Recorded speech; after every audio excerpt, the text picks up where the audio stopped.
அனைவருக்கும் வணக்கம். நாகப்பட்டினம் அருகில் உள்ள சிக்கல் சிங்காரவேலர் கோயிலை பற்றி தெரிந்து கொள்வோம்.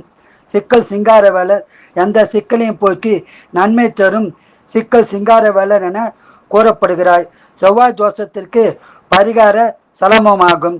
செவ்வாய் தோஷம் போக்கி நன்மை அளிப்பவர் சிக்கல் சிங்காரவேலர்.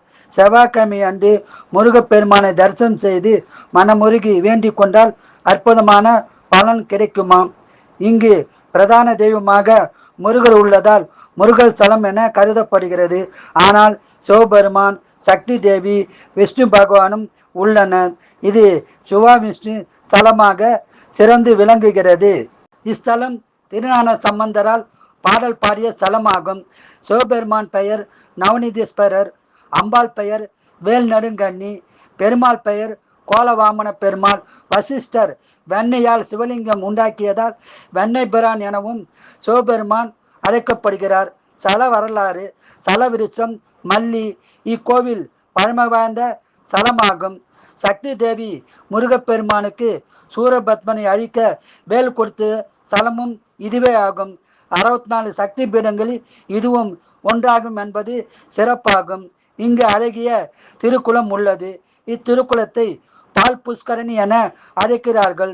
ஒரு காலத்தில் இந்த இடம் மல்லிகை வனமாக இருந்ததாம். அந்த சமயத்தில் கடுமையான பஞ்சம் ஏற்பட்ட சமயத்தில் காமதேனு மாமிசத்தை உணவாக உண்டதால் சிவபெருமான் சாபம் அளித்தாராம். சாபம் விபத்தியாக காமதேனு இங்கு சிவபெருமானை வேண்டிய போது மல்லிகை வனத்தில் சாப நிவர்த்தியாகும் என கூற இங்கு வந்து திருக்குளத்தில் காமதேனு நீராடிய போது பால் சுரந்து குளம் முழுவதும் பாலாக பரவியதாம். பால் நிரம்பியதை கண்ட வசிஷ்டர் அந்த பாலை எடுத்து திரட்டி வெண்ணெயாக்கி சிவலிங்கத்தை பிரித்தாராம்.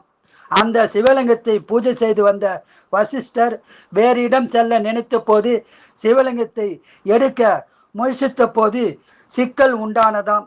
அந்த இடத்திலேயே சிவலிங்கத்தை பூஜை செய்து வந்தாராம் வசிஷ்டர். எனவே ஊர் பெயர் சிக்கல் என வந்ததாக கூறப்படுகிறது.